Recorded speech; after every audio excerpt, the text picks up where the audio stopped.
जुड़ेंगे और जानने की कोशिश करेंगे कि आखिर ये मौत हुई कैसे, जो विदेशी नागरिक कितने दिनों से इस गेस्ट हाउस में 28 फरवरी से रहता उसकी। चलिए बढ़ते हैं अगली खबर की ओर। तबलीगी जमात पर बड़ा आरोप लगा है। लखनऊ में वसीम रिजवी का तबलीगी जमात पर आरोप लगाया है। उन्होंने कहा कि आत्मघाती हमला करना चाहती थी जमात। 1 लाख से ज्यादा लोगों को मारने की साजिश रची गई थी और साजिश में जाकिर नाइक भी शामिल है। डॉक्टरों को परेशान करना साजिश का एक हिस्सा है। तो बड़ी खबर है, वसीम रिजवी का बयान निकलकर सामने आया है। उन्होंने बड़ा आरोप लगाया है। उन्होंने कहा कि तबलीगी जमात पर आत्मघाती हमला करना चाहती थी ये जमात और 1 लाख से ज्यादा लोगों को मारने की इनकी साजिश है। जाकिर नाइक भी इसमें शामिल है और कहीं ना कहीं ये डॉक्टरों को परेशान करने की एक साजिश का हिस्सा है। जितनी बड़ी संख्या में जमाती कोरोना पॉजिटिव हिंदुस्तान में पकड़े जा रहे हैं, उससे साफ है कि तबलीगी जमात ने कोरोना वायरस के जरिए आत्मघाती हमला हिंदुस्तान पर करने की साजिश की थी। आंकड़े देखकर लगता है कि जमातियों की साजिश 1 लाख से ज्यादा हिंदुस्तानियों को मारने की थी। मलेशिया जमातियों की भूमिका इस कोरोना आत्मघाती हमले में अहम होने की वजह से जाकिर नाइक जो मलेशिया में रह रहा है, उसका भी इस साजिश में शामिल होने से इनकार नहीं किया जा सकता। जो जमाती बम डिफ्यूज होकर अस्पताल पहुंच गए हैं, वो डॉक्टरों को इसलिए परेशान कर रहे हैं कि डॉक्टर हिम्मत हार जाए और दूसरों का इलाज ठीक से न कर पाए। यह साजिश का दूसरा पार्ट।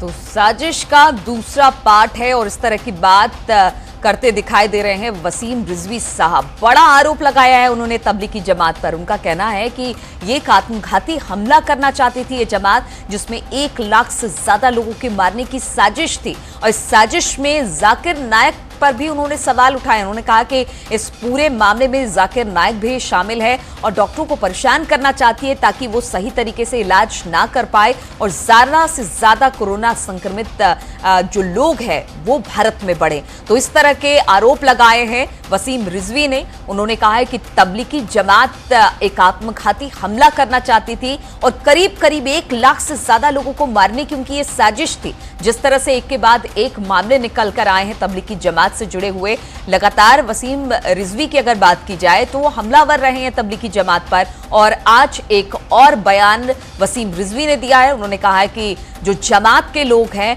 वो एक आत्मघाती की तरह काम कर रहे हैं।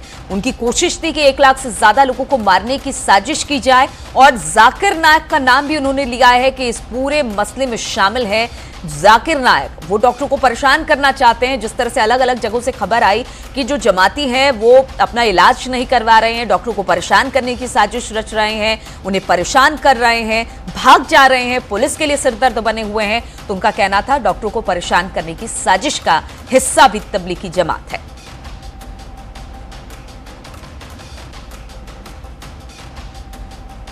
तो तबलीगी जमात पर बड़ा आरोप लगाया है वसीम रिजवी ने। तबलीगी जमात पर आरोप लगाते हुए उन्होंने आत्मघाती कहा है जमात के लोगों को। उनका कहना है कि आत्मघाती हमला करना चाहती थी जमात और यही वजह थी कि उनकी साजिश में 1 लाख से ज्यादा भारत के लोगों को संक्रमित करना था। मारने की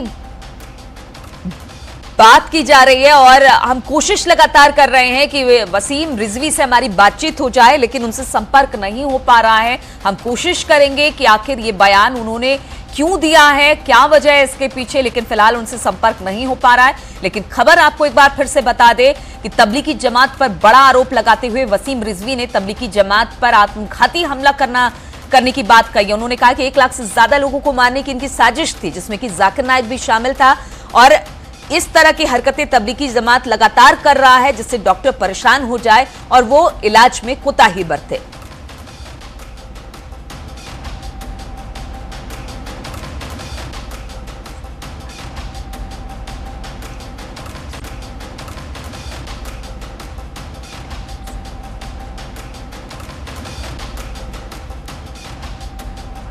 तो उन्होंने क्या कहा एक बार फिर आप सुनिए कि वसीम रिजवी ने आखिर कहा क्या है।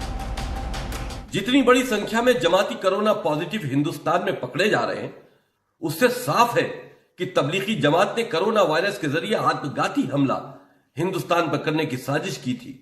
आंकड़े देखकर लगता है कि जमातियों की साजिश 1 लाख से ज्यादा हिंदुस्तानियों को मारने की थी। मलेशिया जमातियों की भूमिका इस कोरोना आत्मघाती हमले में अहम होने की वजह से जाकिर नाइक जो मलेशिया में रह रहा है उसका भी इस साजिश में शामिल होने से इनकार नहीं किया जा सकता। जो जमाती बम डिफ्यूज होकर अस्पताल पहुंच गए हैं वो डॉक्टरों को इसलिए परेशान कर रहे हैं कि डॉक्टर हिम्मत हार जाए और दूसरों का इलाज ठीक से न कर पाए। यह साजिश का दूसरा तो जमाती जिस तरह से,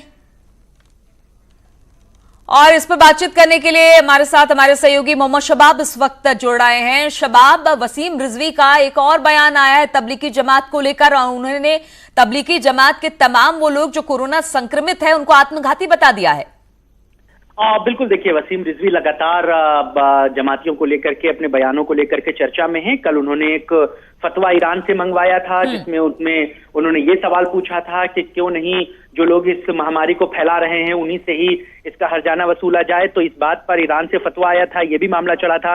इसके अलावा मौलाना मोहम्मद साद जो निजामुद्दीन के मौलाना थे, उन पर उन्होंने गिरफ्तारी की बात कही थी। उसी कड़ी में आज वसीम रिजवी ने एक और बात कही है।